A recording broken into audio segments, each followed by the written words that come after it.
Bienvenidas y bienvenidos a este programa especial de Justicia TV que tiene por objeto platicar con nuestras invitadas alrededor de los nuevos paradigmas de la justicia y específicamente en el caso del programa que ahora inicia, de todo lo que ha cambiado, que creo que es mucho, ya nos lo explicarán con detalle ellas, en materia de proceso penal. Hicimos un tránsito, un cambio de modelo. Dicen algunos que un cambio de paradigma. No sé si sea de tal calibre la cuestión, pero ciertamente estamos ante un proceso penal renovado y que todavía, pese a los años que nos separan de las reformas que diseñaron este proceso penal, pues todavía tenemos retos, todavía tenemos desafíos.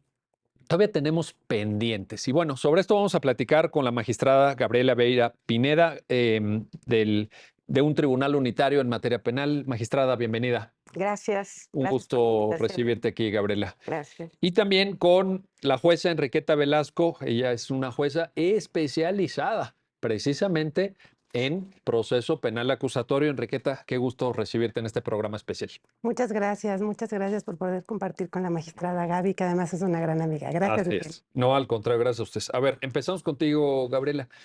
2008, por poner un año, pues viene esa gran reforma de seguridad y justicia, etcétera. ¿Cuál es el punto de partida?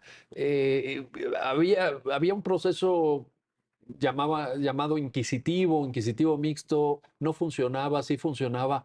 ¿Por qué la reforma de 2008? A reserva de que luego platiquemos de las demás reformas también en la materia. Sí, nosotros en el país teníamos un sistema denominado tradicional, que era un sistema escrito basado en los expedientes. Es una reminiscencia del Código Napoleónico. Nosotros estábamos en ese tenor. Y resulta que existían ya muchos inconvenientes con ese sistema. Se llegó a decir que en esa época la confesión era la reina de las pruebas, Sí. eran procesos muy largos, el juez nunca estaba presente cuando se llevaban a cabo las famosas diligencias, y también existió mucha presión internacional para poder cambiar ya a un sistema acusatorio y oral.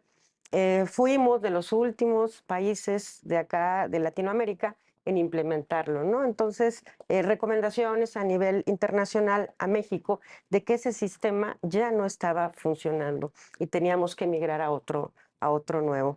Se basaba mucho también en el Ministerio Público, en la etapa de la averiguación previa, se hacía una prueba preconstituida, esto es, con lo que tenía en la investigación, con eso se dictaba el auto de formal prisión y prácticamente eso era la sentencia. O sea No que ya existía. el gran actor, dirías, Gabriela, era el MP, quien tenía un peso muy, y eso conllevaba riesgos de corrupción también. Probablemente sí. Y los jueces nunca estaban pendientes, bueno, sí estaban pendientes, pero no estaban presentes en las diligencias. Las diligencias, yo recuerdo, las llevábamos nosotros, en la época que yo era oficial de un juzgado de distrito, existía la rejilla de prácticas Claro. y entonces el señor llegaba y le tomaba la declaración preparatoria y el juez pues no estaba presente. Y también eso fue una de las causas, ¿no? De decir, bueno, yo no sé ni quién me sentenció. Sí. Es el juez Juan Pérez, pero yo nunca lo vi, nunca estuvo presente. Igual en el desahogo de las pruebas, siempre había un secretario y el juez no estaba. Y eran, pues, un cúmulo de expedientes, ¿no? Era papel, todo escrito, metodología de expediente, y no era un sistema que realmente ya estuviera funcionando acorde ya al momento que estábamos viviendo. Oye, en esto del expediente, me da la impresión, digamos, visto desde afuera, ustedes lo vivieron, ustedes tuvieron la experiencia práctica, pero visto desde afuera, que el expediente se volvió en algún momento una razón en sí misma. Es decir, Sí. como que la justificación era, no, hombre, mira qué bien vamos, porque va creciendo el expediente. Pero ahí, Gabriela, necesariamente estaba en esas fojas y fojas alguna noción de justicia o de debido proceso o de averiguación racional de la verdad. No, porque no se entendía en esa época, no había llegado ese concepto de debido proceso, de derechos humanos, sino fue hasta mucho más tarde cuando llegó. En esa época se van acumulando los expedientes porque todo era por escrito, entonces se mandaban oficios a todas las autoridades y entonces se mandaba a citar a la persona y llegaba al juzgado y por eso se iban acumulando. Y también tenía mucho que ver cuando lo complicado aquí eran los testigos. Cuando la parte, el imputado, pero no se le llamaba imputado en esa época, solicitaba alguna prueba, algún testigo, encontrarlos era muy complicado. Se mandaban oficios a todas las autoridades y por eso la voluminosidad de los expedientes. Y también si se señalaba una fecha para una diligencia, porque ya se le llamaban diligencias, si no iba un testigo, se tenía que diferir. Sí. Entonces existían muchos diferimientos. Eso alargaba mucho. Alargaba mucho y entonces hay muchas fotos de los juzgados que se ven todos los procesos, no todos los tomos alrededor, que son muchísimos. Y preguntan, ¿no? ¿Y en serio los estudian? Claro que sí, Pues sí. los tenías que estudiar, ¿no? De alguna Pero manera. también había mucho de estos escritos formales de Sí, sí. el oficio requiriendo a no sé qué autoridad que indague el paradero de no sé quién. O sea, Sí, claro, o sea, ya tampoco era sabías cómo que estudiar, ¿no? Que era la parte importante. dónde estaba la carnita, digamos, la cosa ya importante, ¿no? Y no sé si recuerdas que existía en esa época esa figura de la persona de confianza. Sí, cómo no, para litigar. O sea, no se necesitaba ser abogado. No. Ujú. Híjole. En la, También ese elemento creo que no contribuía. no contribuía y además en la etapa de averiguación previa sí se permitía, la Constitución sí permitía Sí, que existiera la famosa persona de confianza y también cuando era muy común, cuando los imputados mencionaban la tortura. sí. Entonces se les contestaba que no estaba acreditado porque ellos no lo demostraron. O sea, Sí, demuéstrame a ti que los policías en tu detención te pegaron. fíjate. Tenía lesiones, demuéstrame que efectivamente esas lesiones son de ellos. Claro. Y pues no, eso era muy Y los otros decían es que se cayó en el baño, se resbaló, no sé exacto. qué, se pegó un cabezazo ahorita allá en la reja. Sí, exacto. Oye, a ver, Enriqueta Velasco, la reforma de 2008 creo que cambia el peso de los actores institucionales en el nuevo proceso para pasar en alguna medida, no al 100%, pero en alguna medida de esa omnipresencia y de esa capacidad prácticamente decisoria del MP a una tarea más sustantiva por parte de los juzgadores y juzgadoras. Me parece que aquí la figura del juez de control, la figura del tribunal de enjuiciamiento o juzgado de enjuiciamiento, en fin, también agrega, por cierto, la reforma 2008, los juzgados de vigilancia penitenciaria, ¿no? Para el tema ya propiamente ejecutivo.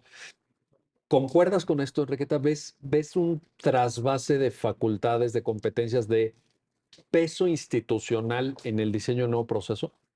Claro, desde luego. Más bien me parece, hace un momentito que cuando iniciabas, más que un cambio de paradigma, yo creo que es un cambio de esquema, de cómo vemos el proceso y cómo lo pensamos ahora.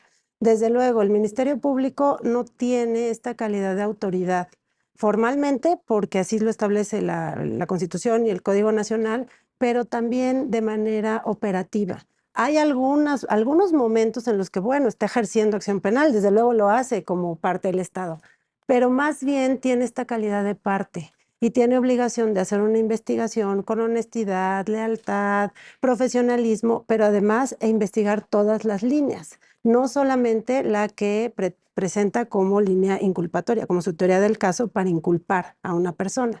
¿Qué implica esto? Que los justiciables, las justiciables ya no están frente al Estado, están o se pretende que estén en un esquema mucho más parejo.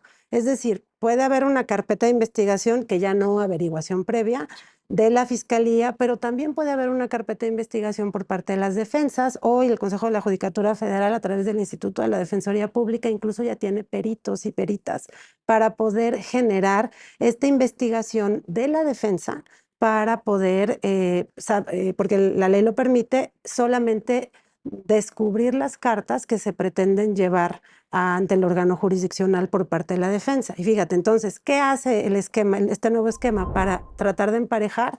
Fiscal, tú tienes obligación, porque eres parte del Estado, si bien parte procesal, pero en representación, en este momento del ejercicio de la acción penal y la investigación como órgano del Estado, tienes obligación de traerme todo, de investigar todo, incluso si beneficia. Y eso antes no lo veíamos, cuando habían visto, ¿no?, una testimonial que sea de descargo, desahogada en una averiguación previa, eso no estaba. Entonces, hoy hay una obligación constitucional de las fiscalías para investigar todas las líneas. Esto que implica que tiene que descubrirle también a las partes esta misma información. Entonces, la defensa tiene, digámosle así, una posición privilegiada para poder investigar por separado y solamente presentar al órgano jurisdiccional lo que beneficia. ¿Qué es esto? Bueno, es una vertiente de la presunción de inocencia y del principio de no autoincriminación. Pero además aquí también esto es muy importante y tiene que ver con el nuevo esquema, pero también en general con todo un nuevo diseño constitucional de las víctimas. Hoy en el proceso penal las víctimas son parte activa, no solamente para buscar el castigo o un resarcimiento pecuniario de lo que pudo causar el delito en su esfera jurídica. Se hace digámosle, un combo de leyes para poder robustecer el papel activo de la víctima, que está también constitucionalmente ya insertado, pero tenemos ley de víctimas, Sí. tenemos además estos esquemas de los medios alternativos de solución de controversias. El tema es ir enfocando la justicia hacia una idea restaurativa, no una justicia retributiva como la que teníamos antes, pensando, incluso en el imaginario social está la idea de castigo. Y aquí, bueno, Y lo dijiste bien, ¿eh? Todavía está. estamos. Todavía está porque no, esa parte no estoy seguro que la hayamos dejado. Yo casi diría que no, pero bueno. Nos cuesta trabajo, estamos cuesta trabajo. empezando Sí. incluso a reeducarnos en un poco lo que decía Gaby. Bueno, la presunción de inocencia mismo. La presunción de inocencia nos cuesta trabajo. Híjole, a nivel social, yo luego de broma digo que todos en Facebook son magistrados y ministros, porque emiten veredictos inapelables, ¿no? Ya desde la detención, ya ellos ya emiten su veredicto. Fíjate que hace un ratito estaba en redes sociales y por ahí un comentario de, bueno, pues es que si están las personas que llegan a la cárcel, pues es porque en algo andaban. Y yo pienso, Es ¿no? muy común, ¿eh? Sí. Ese comentario es muy común, pero Y fíjate que, pero no es aislado tampoco. Alguna vez con alguna persona que trabaja conmigo, me decía, es que son delincuentes, claro, hay que autorizar los cateos, hay que órdenes de aprehensión. Y le decía, ok, y esto me gustaría que todos lo pensáramos, sí. ¿cuál es la diferencia entre esta persona que detuvieron porque dice que traía drogas y tu mamá, que estaba en la misma calle, salió del súper y se iba a subir a la misma? Imagínate la misma Sí, circunstancia que se alega en la detención y que se trata de tu mamá o tu hijo, o es más, tú mismo. ¿Qué estarías esperando que el Estado haga o que la legislación, cómo te Pues proteja, ¿no? de entrada que me dé un trato como inocente, porque en ese momento todavía no se prueba nada. Claro. Sí, Oye, ¿y qué tanto en esto, el tema que proponía la magistrada Gabriela, me interesa mucho también que nos compartas un comentario? El tema de la prueba preconstituida, porque si se da y tú misma lo dices, este emparejamiento de la cancha, pues quiere decir que también el material probatorio, todo el caudal probatorio que consta en la carpeta, pues donde tiene que presentarse y realmente explicarse y justificarse, pues es ante una autoridad judicial que son ustedes. ¿Es esto así o no? sí, fíjate, parte de por qué el esquema es totalmente diferente. Justo Gaby nos acaba de explicar, era prueba preconstituida que se hacía ante la fiscalía y se presentaba por escrito en un expediente. Hoy hay datos de prueba que es un registro. Bueno, hay registros de investigación que están en las carpetas. Es dato de prueba cuando viene de manera preliminar y después ya medio de prueba cuando llega al juicio y se desahoga, prueba ya desahogada. Porque esto es interesantísimo, porque la manera en la que se produce la información en una audiencia es de manera oral. Las partes interactúan con el órgano jurisdiccional, interactúan entre ellas, se somete a debate. ¿Qué es lo digámosle, novedoso de este sistema es que ya no, el juez o jueza no va a ver un expediente, va a haber personas. Sí. Y las personas no van a ver un escrito, un papel con una firma de alguien, va a ver a una persona también. Yo, bueno, a mí me gusta decir esto, que hoy día los jueces y juezas estamos dándole la cara a la sociedad. Literal. Y cuando estás vinculando a proceso a una persona que además muy probablemente por los riesgos procesales va a quedar bajo una medida cautelar gravosa, por ejemplo, prisión preventiva si quieres o cualquier otra, ¿en qué medida puedes como ser humano darle a una persona frente a frente, mirándolo a los ojos, que es razonable que se va a quedar encarcelado por cierto tiempo en lo que continúa esta investigación?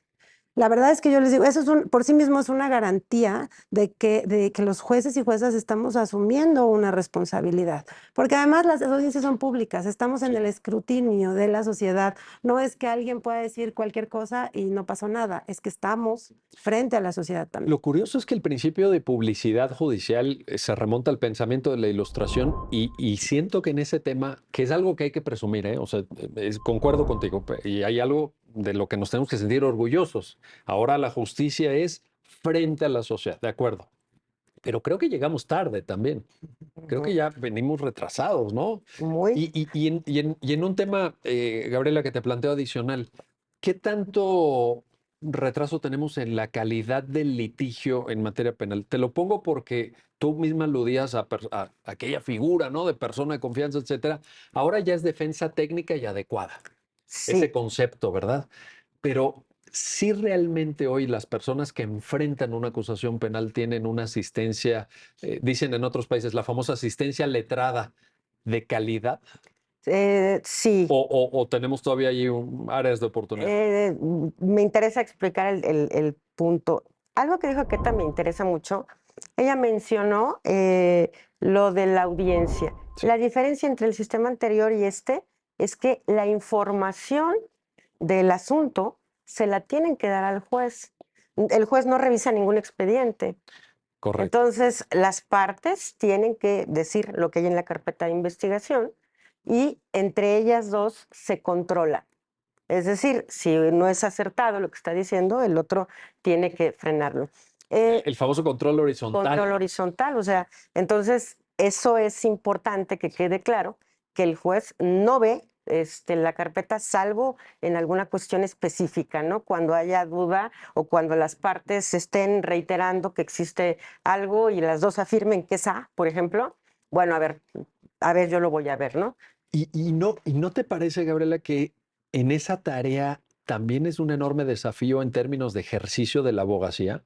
Digo, Por lo es para supuesto. ustedes, lo es también para ustedes, pero ese desempeño que ahora se le pide, porque fíjate, obviamente está la fiscalía, obviamente está quien tiene a su cargo la defensa, sea pública o sea privada, y está la representación jurídica victimal a También. través de la figura de los asesores jurídicos victimales. Entonces, pues en el ejercicio de la abogacía yo veo también ahí en lo que tú mencionas un reto, ¿no? Sí es complicado porque, bueno, retomando tu pregunta, nosotros, por lo menos, la reforma constitucional fue en 2008 Sí.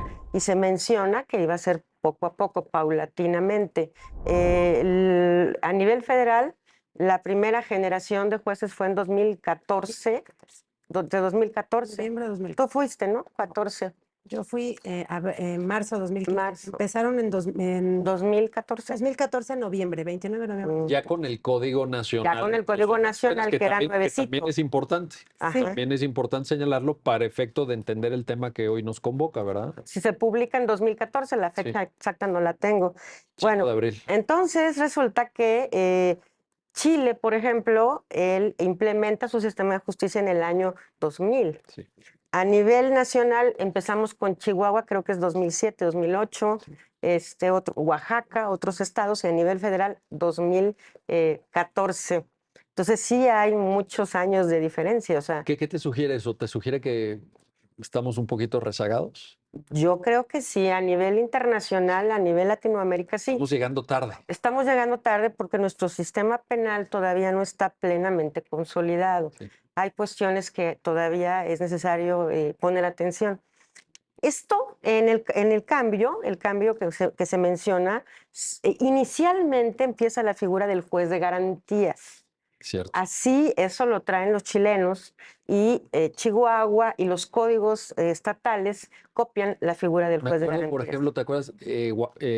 Oaxaca también fue de los De primeros. los Estado de primeros, sí. México, Zacatecas. Estado de Zacatecas, sí, sí, sí. No, pues tuvieron que, pues de alguna forma, idear sus esquemas, pero a Sí. nivel local. Claro. Y entonces esa figura de juez de garantías ahora en nuestro Código Nacional se le cambia la denominación y es juez de control. Entonces, el juez de control tiene que vigilar que se cumplan los derechos fundamentales de las personas, sea imputado y víctima, lo que hablábamos anteriormente, ¿no? El debido proceso. Resulta entonces que el mismo código te permite que si tú adviertes una defensa que no es técnica, entonces, con el afán de garantizarle al imputado su derecho humano a una buena defensa, el juez está facultado para removerlo y poner, en este caso, de darle la oportunidad que el señor escoja otro defensor o, en su caso, que vaya con el defensor público. Esto también es una gran responsabilidad para ustedes. No, y problemas, ¿eh? Y problema, pues.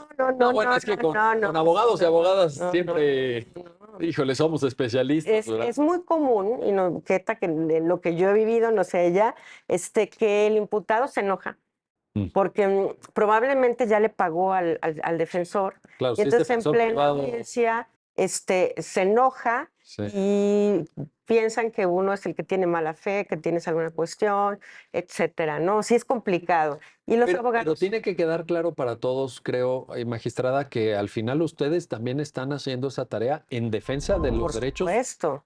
Fundamentales, que esos se tienen que hacer valer. O sea, es más, yo te diría que tampoco es optativo para ustedes. No. Si ustedes advierten una deficiencia técnica en la defensa, mi interpretación es que ustedes están obligados Sí, a supervisar y garantizar ese derecho humano, ¿no? y esto tiene que ver con el tema que mencionabas o que mencionaba Queta.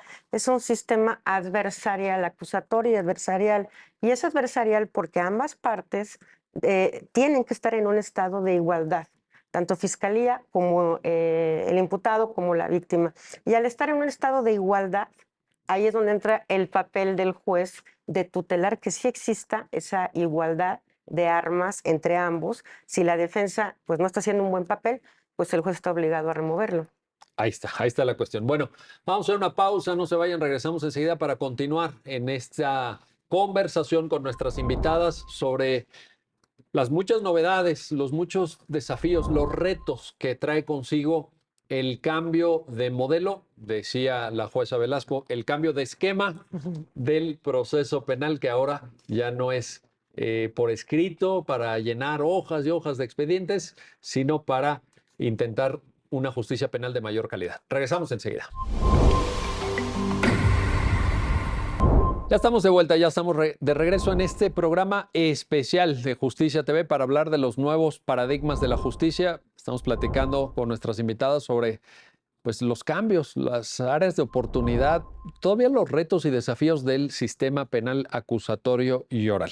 Regreso contigo, Enriqueta Velasco, para preguntarte por un tema que, pues en tu tarea cotidiana como jueza especializada en el sistema, tendrás que confrontar, me imagino, con mucha frecuencia, el tema de las medidas cautelares. Me da la impresión que en México todavía vemos la medida cautelar, sobre todo la prisión preventiva, de la naturaleza que sea, como un anticipo de la pena, como si el castigo fuera ese, y a veces olvidamos que la medida cautelar se justifica y tiene legitimidad a partir de fines de carácter procesal y no sustantivo. Esa diferencia entre medida cautelar y pena, que puede quedar muy clara para quienes como ustedes son expertas y especialistas, pero que a nivel de opinión pública está muy confuso el asunto. ¿Cómo lo ve, cómo lo vive una jueza especializada como es tu caso? Gracias. Sí, bueno, este imaginario social del que platicábamos, ¿no? Con el sistema que teníamos antes, tú estás en un proceso y prácticamente en automático te vas a la cárcel y ya después vemos. parte de lo que cambia en este esquema del sistema penal acusatorio es que quedan muy claros, explícitos en el propio código, pero también los tenemos desde la Constitución, que la medida cautelar debe atender al riesgo procesal. ¿Cuáles son estos riesgos procesales? Son 3. Necesidad de cautela, es decir, que la persona se va a sustraer a la acción de la justicia. Se va a dar a la fuga, como se dice. Exactamente. Va a desaparecer y no vamos a poder continuar con el proceso. El segundo es el riesgo en la obstaculización de la investigación. Por ejemplo, es una persona que tiene el recurso para poder obstaculizar el que se investigue sobre sus cuentas financieras o alguna cuestión que tenga que ver con impedir que se desarrolle la investigación. Y la tercera, que esta es algo problemática porque me parece que la redacción del código, es el artículo 170 del Código Nacional, nos da para un montón de imaginación y para poder traer un poco en automático la peligrosidad. Lo que dice el artículo 170 del Código Nacional en cuanto a este riesgo es, a ver, hay un riesgo procesal cuando la víctima, ofendido, los testigos o la propia comunidad, por su naturaleza, están frente al hecho, están en una situación de vulnerabilidad. Entonces, lo que hemos interpretado es, bueno, esto se refiere a la peligrosidad del hecho. No podemos utilizar el hecho para una medida cautelar porque estaríamos prejuzgando, dando por cierto que el hecho existe. Entonces, más bien, en mi consideración, a lo que se refiere este riesgo procesal es, por ejemplo, estamos hablando de una mujer que fue víctima de violencia familiar y que resulta que quien llevó a cabo esta violencia es alguien de su familia, el esposo, que es como lo más común. Claro. En este país, según las estadísticas, si no lo invento yo, es el Banabim, está ahí a disposición de todos. Sí. El Banco Nacional de Datos de las Víctimas de Violencia contra las Mujeres. Bueno, ¿qué pasa en estos casos? Bueno, ahí la mujer, por su propia naturaleza, por su condición de mujer, por su estado de vulnerabilidad, por la naturaleza de la relación familiar y el entorno en el que al parecer se dan los hechos, es necesario tener esta presunción de que es posible que la víctima tiene una situación especial que tiene que ser protegida durante el proceso. Entonces, ¿qué puede justificar en ese caso? Bueno, una medida cautelar, por ejemplo, de separación de la persona que cometió el hecho del domicilio. Ahora, ahí yo estoy identificando, Enriqueta, al escucharte, una suerte de justificación, o sea, hay una racionalidad en eso y eso me hace mucho sentido. O sea, a mí me parece que así como tú lo explicas, y me imagino que es la tarea que haces en tu papel de jueza, pues queda muy claro. El problema es cuando esa explicación no se da y nos vamos un poquito en automático. Y no estoy hablando de la prisión preventiva con carácter oficioso nada más, incluso en la justificada, yo creo que sí hay un deber, lo voy a poner así, hay una carga argumentativa. Y probatoria. Y probatoria. Porque ese es el eso es tema. importante. Sí, a ver, y muchas personas pueden decir, bueno, pero estás en una audiencia inicial, no tienes prueba. No, pero tengo datos de prueba, tengo actos de investigación y registros en una carpeta. Oye, pero también tienes umbral probatorio, aunque sea la inicial, porque entonces si no, pues ya vámonos con el puro señalamiento. Exacto, estamos en un estándar, que a algunos no les gusta la palabra estándar, digamos de umbral, Sí. de razonabilidad. Correcto. A ver, tú, fiscalía, que me estás pidiendo una medida cautelar, la que sea, me la estás pidiendo, tienes que decirme primero cuál es el riesgo. Después me explicas por qué existe ese riesgo. Y en tercer lugar, me dices qué información objetiva, no de prejuicios, Sí. no de O de estereotipos. suposiciones o de... Exacto, que pudieran generar que a ti te late que esta persona, o porque crees que tiene otra investigación. A ver, objetiva, que me pueda dar a mí las razones para limitar a esta persona en, por ejemplo, su libre tránsito, por ejemplo, en que no acuda a ciertos lugares, el que tenga que dejar una garantía económica, cualquiera de la lista que tenemos de posibles medidas cautelares. Porque eso es tan importante. Yo un poco voy a retomar la pregunta que le hiciste a Gaby. ¿Cuál es el tema aquí? Ahí sí creo que nos falta, tenemos grandes áreas de oportunidad porque hasta ahora apenas las escuelas de derecho están empezando a introducir estos contenidos, no nada más de argumentación como la que conocimos todos, ¿no?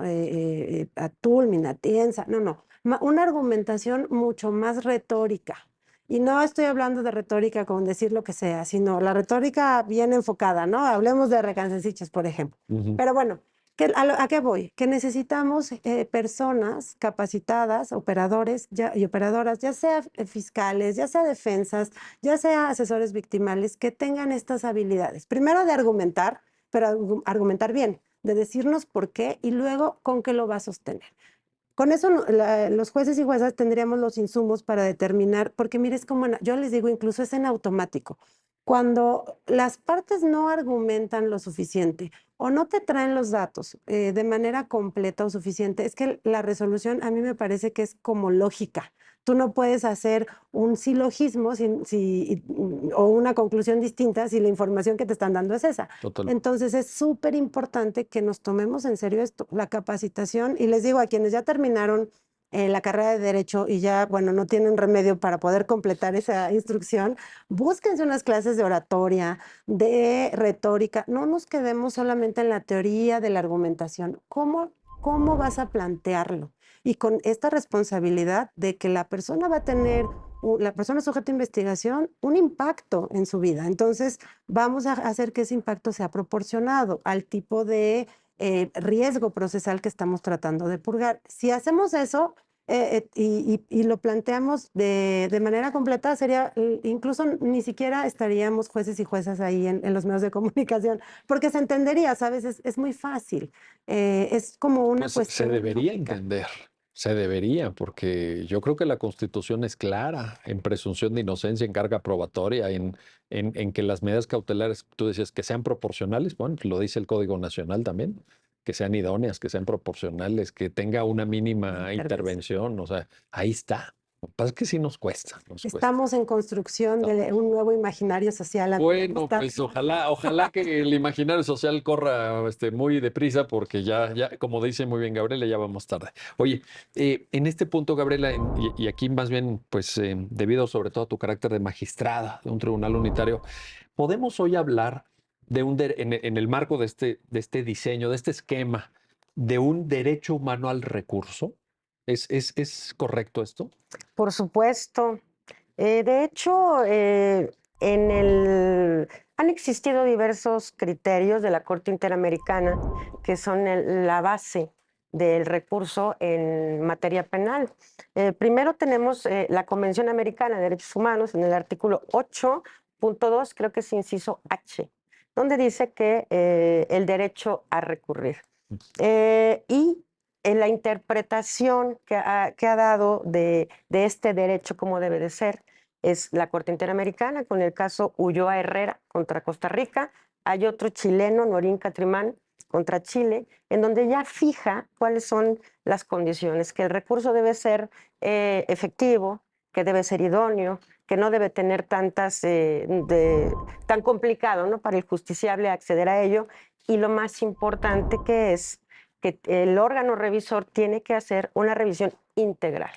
Oye, qué bueno que lo mencionas, Gabriela, porque en México, en esos primeros años, después de la reforma 2008, y quizá probablemente después de 2014 ya con el Código Nacional, había esta duda sobre qué alcance tenía el concepto de recurso con carácter integral, sobre Sí. todo para una apelación, pensando en una apelación, en una segunda instancia.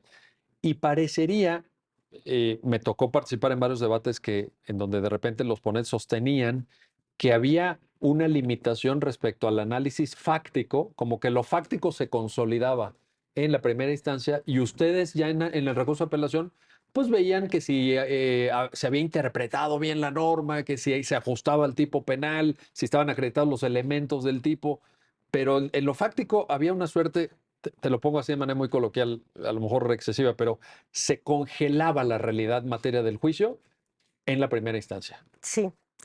¿Y eso es integral? ¿Eso? No, no.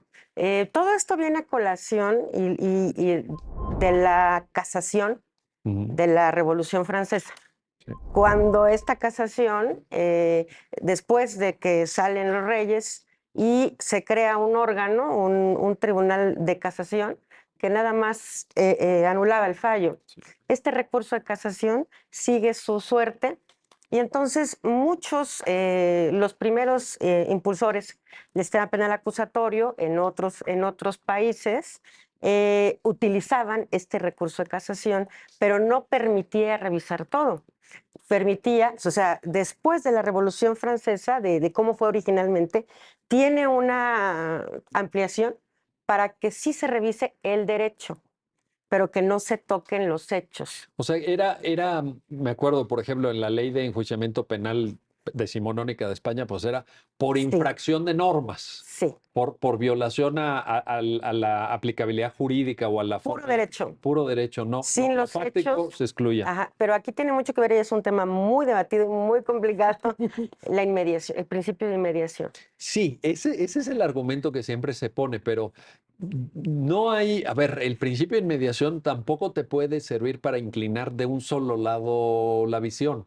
A mí me parece que la cita que tú hacías de que el recurso tiene que ser integral, que es un criterio interamericano Y también de la Corte. y también de la Corte La Mexicana, Corte claro. tiene, declara inconstitucional una fracción del Código Nacional, es Es el correcto. 468, fracción segunda, Es correcto. si mal no recuerdo, Sí, donde sí, sí, decía, una famosa ponencia del ministro Juan Luis González Alcántara. sí, y es el amparo directo en revisión 777, diagonal 2019, Así es. es mi Biblia porque ahí viene todo. Sí, ahí viene todo. Una Revelación. gran sentencia, una gran sentencia. Sí, y entonces declara inconstitucional esa parte de que el Tribunal de Apelación no podía valorar los hechos. Pero en cuanto al tema que pones digamos, si puede el Tribunal de Apelación meterse a lo fáctico, ya no se está respetando la inmediación. No. Yo francamente no No. me parece un argumento decisivo, ¿eh? Mira, después de esta evolución de la casación, que nada más era el derecho, empiezan varios doctrinarios. Hay uno que me gusta mucho, Bacigalupo, Sí. y otros que empiezan a decir, no, es que, ¿cómo no vas a estudiar los hechos? Porque los hechos, el derecho depende de los hechos. O sea, como dándole Que una luego fue interpretación. magistrado de la Sala Penal del Tribunal Supremo de España, Sí, Enrique Bacigalupo, sí, de origen sí. argentino, pero pues ya toda su vida en España, Sí. llegó al Tribunal Supremo. Y él empieza como que a dar ideas, ¿no? De que no, miren, un hecho que no sea cierto impacta en todo lo demás. Un hecho que no exista, después, ¿es delito o no es delito? De ahí viene la cuestión del tipo penal, de revisar los elementos, cómo los entiendes, si son sujetos a interpretación, y luego viene la subsunción. Claro. Entonces, ahí empiezan como a decir, bueno, si dicen que es derecho, pero los hechos implican, el derecho implica los hechos, ¿no? Yo creo que sí. Sí, Yo- claro. Y qué gusto escuchar a una magistrada. Bueno, ya hubo una definición de la Corte, tú misma la citas, pero el hecho de que ustedes como operadores tengan esta claridad, tengan esta contundencia con la que ahorita te estás expresando, me parece extraordinariamente alentador. Porque de otra manera también queda, y con todo respeto para los jueces de control y de primera instancia, pero parecería un poder omnímodo de fijación fáctica en el proceso. Sí, claro, y eso genera injusticias a la postre. Y ahí recupero aquella famosa expresión que ustedes conocen del gran administrativista español Eduardo García Enterría, cuando dice, en el Estado constitucional de derecho no puede haber espacios de inmunidad del poder. Todo poder, incluso el poder que tú como juez ejerces, tiene que ser revisable. Ujú. Para eso hay una segunda instancia. Claro, porque somos falibles. Son todos. Todos nos equivocamos. Y yo les digo, perdón, ya, y cambié la voz. Adelante. por Ve favor. que como juez de instancia, si tú comprendes que es magnífico que haya un tribunal revisor, porque si te equivocaste, qué bueno que haya Te alguien que ayuda lo también a ti. revise. Tú lo ves como algo positivo. Claro, por supuesto. Si tú te equivocaste, estamos hablando de la vida de las personas. Sí.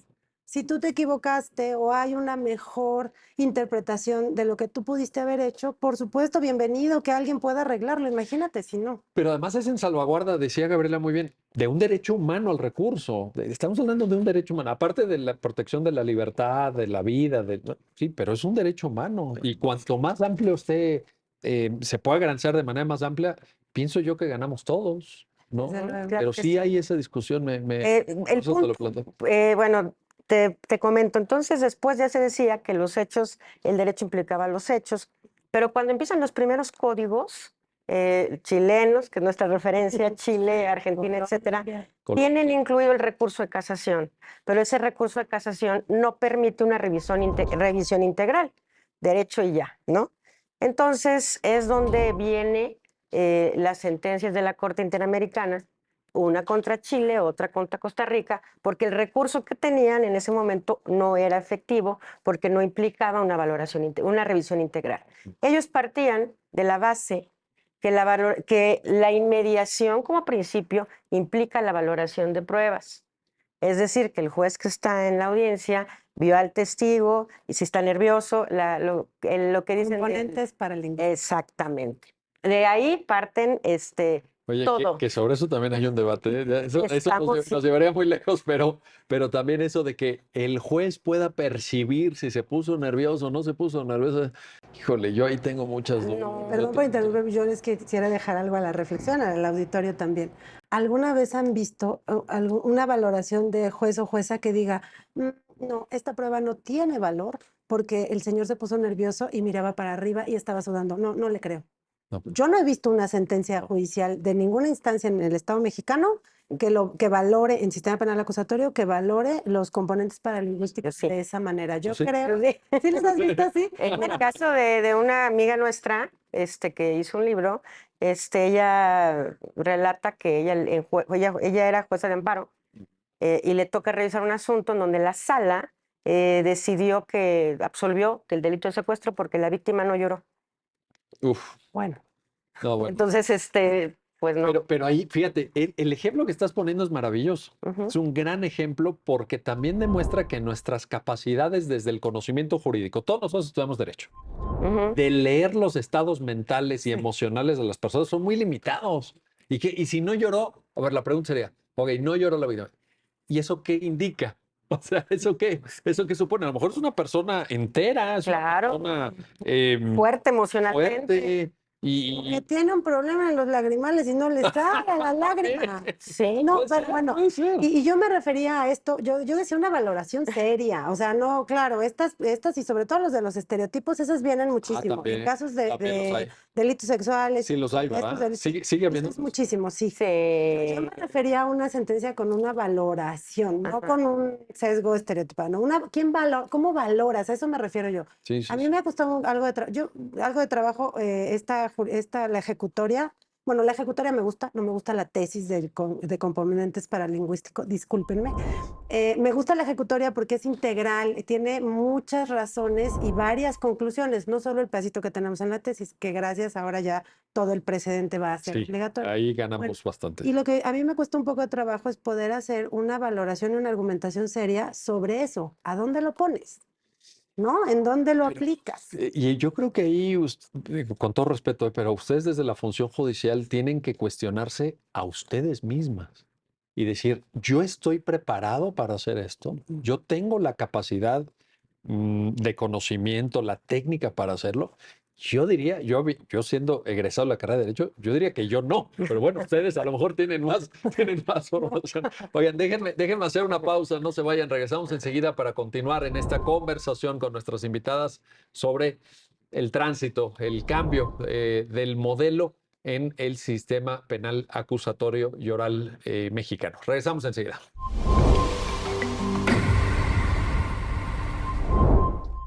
Bueno, ya estamos de vuelta, ya estamos de regreso en este programa especial de Justicia TV para hablar de los nuevos paradigmas de la justicia en México y específicamente en el caso de nuestras invitadas en este programa del proceso penal acusatorio y oral. Hablábamos, Gabriela Vieira, de pues esta cuestión de leer no solamente el derecho o los hechos, sino también quizá actitudes o estados emocionales o estados psicológicos, respecto a lo cual yo confieso aquí a cámara que me causa enorme perplejidad. ¿Cómo le hacen? ¿Cómo le hacen? Pero sí estamos preparados, sí es correcto eso o no.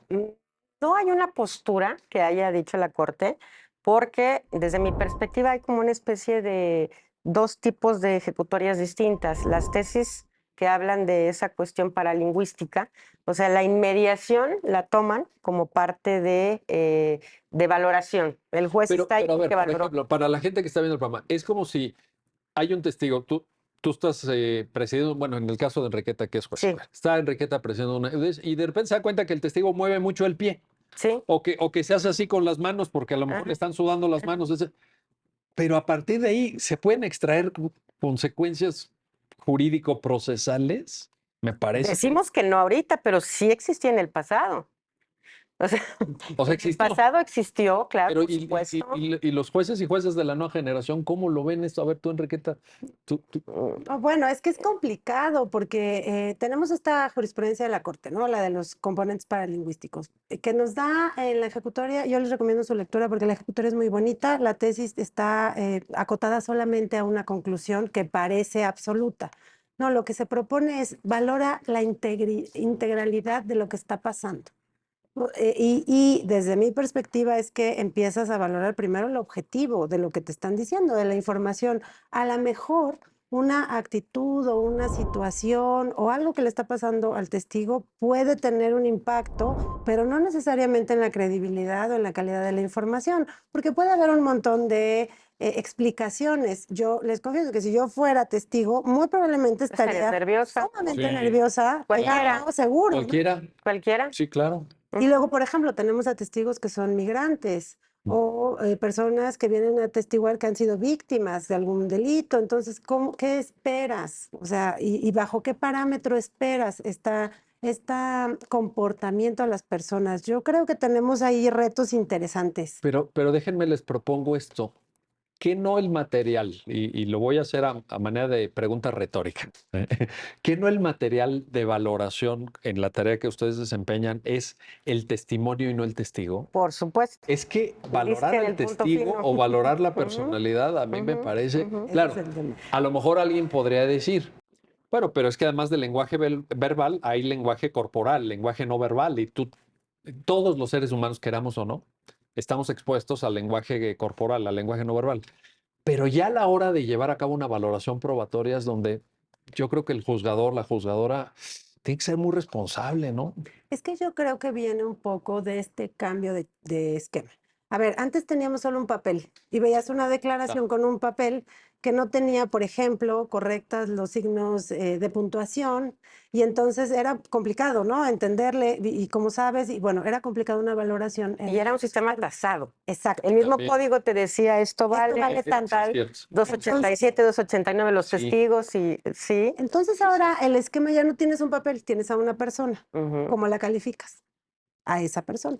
Pero es la persona la No, que le- vaya, me refiero a la información derivada de la Exacto, persona. el testimonio. Recordemos, no, el objeto de valoración no es el testigo, sino el testimonio. Exacto. Y entonces empiezas así. Bueno, veo lo objetivo, la calidad del testimonio, cómo me lo está diciendo. A lo mejor es una persona que hace mucho énfasis en algún punto o tal vez no. Yo creo que ahí tenemos un problema importante de sesgos cognitivos. Sí. Quien valora, Totalmente. quien revisa y quien determina las reglas de Totalmente. cómo debería hacerse esa valoración. Pero es que estamos en pañales, en eso Correcto. más que en otra cosa, porque además hay muy poco juicio.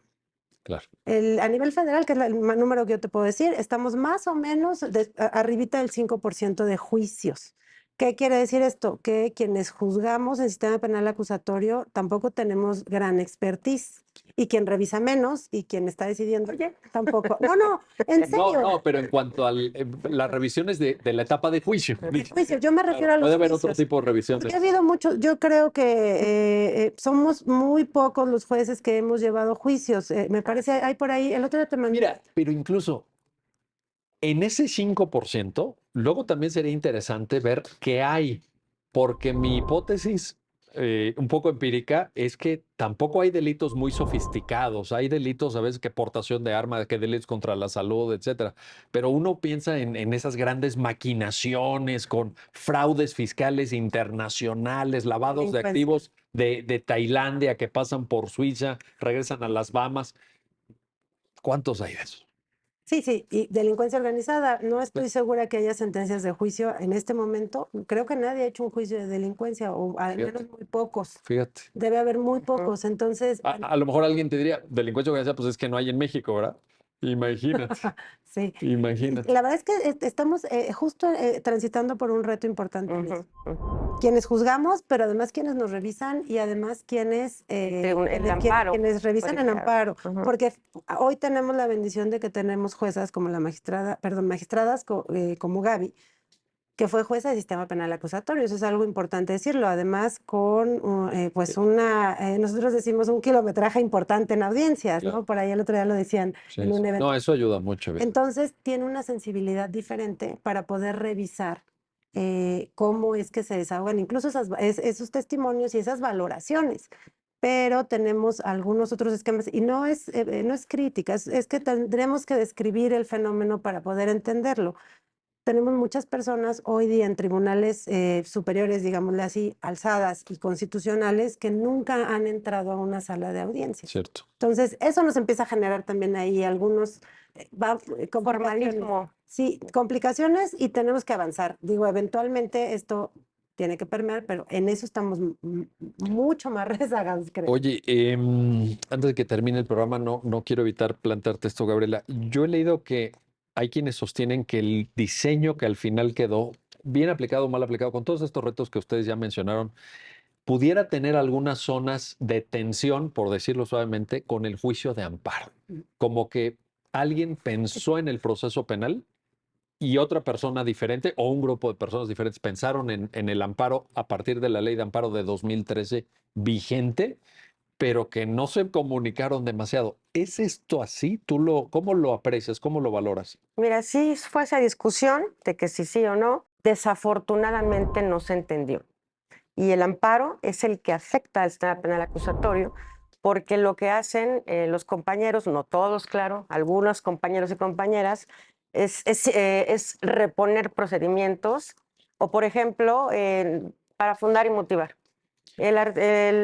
Por ejemplo, pensemos que el imputado es uno solo y pues es evidente que es autoría material, ¿no? Es el 13 fracción segunda. Ok. Sí. Es evidente, es uno, ¿no? Ujú. Ah, no. Te concedo para que fundes y motives. ¿Por qué no dijiste?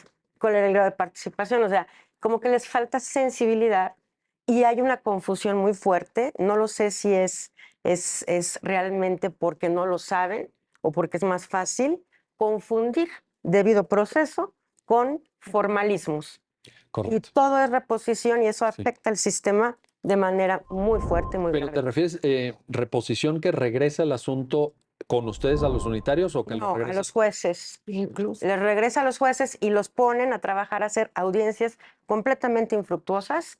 Es nada más carga el juez, carga el fiscal, carga todo. Ahí yo veo un problema muy serio y te voy a decir, digo, seguramente ustedes, obviamente, no hace falta que yo lo diga porque ustedes lo viven, pero ahí me parece que estamos en esa famosísima frase de Carlos Marx en ese ensayo fantástico que se llama El 18 Brumario de Napoleón Bonaparte, cuando Marx dijo, la historia siempre se repite dos veces, la primera como una tragedia y la segunda como una farsa.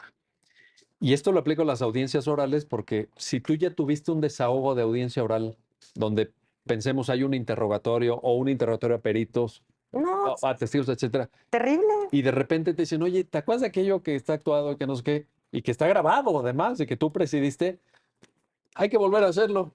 No, pues estamos en el 18 brumario de Napoleón Bonaparte, pero estamos en la etapa de la Sí, farsa. sí. Pero además hay un fenómeno, y a mí me gusta decirlo, digo, con Gaia platicamos mucho este tema. Primero, ¿a quién beneficia reponer una audiencia? Para Un formalismo para es fundar y formalismo. motivar. En términos generales a nadie. En términos específicos, casi siempre a las fiscalías. Ah. Por ejemplo, un juicio. En un juicio, bueno, bien que mal, se fue una absolutoria, una condenatoria, pero se fue de determinada manera y ellos ya saben dónde están las debilidades. Si repones un juicio, le das oportunidad a todas las partes Sí, de componer claro. lo que pasó. Es el efecto farsa, a eso me El refiero. juicio. Justamente, sí. Y en una audiencia preliminar, por ejemplo, de una vinculación al proceso, donde todos ya saben qué es lo que va a suceder, ¿cómo le explicas a la persona quejosa, bueno, imputada contigo, que fue al amparo como quejoso, y que le dicen, usted ganó el amparo? Muy bien, ganemos el amparo. Vamos a ir otra vez con la jueza. Ok. Señor, el efecto de su amparo es que yo revise la cédula profesional. Aquí está la cédula, que ya la teníamos, por cierto, en el Centro de Justicia y había, lo que no estaba nada más era en pantalla, pero bueno, ya la traemos acá. Su abogado sí era abogado. Como ganó el amparo, vamos a volver a empezar la audiencia, ahora seguros de que la persona sí era una Abogado. licenciada en Ujú. y entonces las personas se quedan como de, ¿Gané? ¿Qué fue lo que gané? Sí, sí, Y claro. es que es lo peor, que, Sí, sí, que en sí, estos casos, o sea, yo sé de casos de compañeros jueces que el imputado ya está para el abreviado, Mm. ya lo tiene listo. Y entonces ya no le No, no conviene. puede, no, ya está en el juicio de amparo y en la ley de amparo es muy clara que no te puedes desistir estando el asunto en ejecución. Sí. Y está en ejecución. Oiga, ya no me interesa, ya me desisto, me voy a apurar. No, no se puede, estamos en ejecución. Entonces, eso es lo Y complicado. este tema de las cédulas, fíjate, es una prueba de lo que dice Gaby, los formalismos, porque la Corte tampoco es que dijo lo que se interpretó en la primera ejecutoria. Pero tuvieron que haber 3 ejecutorias, bueno, 2 después de la primera para explicar que cualquier órgano jurisdiccional, incluso el de amparo, puede corroborar la cédula. O sea, no es que tenga que estar en la audiencia, Claro. pero para llegar a eso estuvimos año y medio diciéndole eso a las personas. Y entonces, complicado, porque entonces, ¿cómo justificamos que el amparo es nuestra figura que tanto nos enorgullece a nivel internacional como tutela de derechos fundamentales? Hay una ejecutoria 669-2015 de la primera sala, el ministro Saldívar. El ponente es la de los famosos cierre de etapas. Seguro sí. es muy famosa, ¿no? Así es. Este principio de continuidad. Tiene por ahí un párrafo que a mí me gusta muchísimo y que yo lo traigo casi que pegado aquí. Digo, no tengo mi bolsa, pues se lo saco. Lo que dice es, la reposición del procedimiento ya no es el remedio que anteriormente se utilizaba. Y entonces, en la medida que reflexionemos eso, vamos a tener una apertura distinta a lo que podemos hacer o no hacer. Y yo considero que la institución, la figura del juicio de amparo es muy noble para todos los justiciables. Sin embargo, sí se debe reflexionar que sea específicamente para la violación de un derecho fundamental. Correcto. Como platicábamos, la defensa, que se advierte que el defensor asistió al imputado y no sabía y le está causando un perjuicio. Sí, sí. Pero nada más así. Sí, no o que para las pruebas cuestiones- hayan sido lícitamente obtenidas, que no haya habido. Claro, algo realmente un perjuicio Un tema para sustantivo. un beneficio para el imputable, el justiciable, Sí. no decisiones que nada más son en pro de la ley, en el legalismo, en el formalismo. Híjole, qué daño hace. Bueno, en fin, magistrada Gabriela Vieira Pineda, jueza Enriqueta Velasco Sánchez, gracias a ambas por esta Gracias a ti. conversación y por todos sus comentarios y aportaciones. Y gracias a usted por hacer posible este programa especial de Justicia TV sobre los nuevos paradigmas de la justicia en México. Hasta pronto.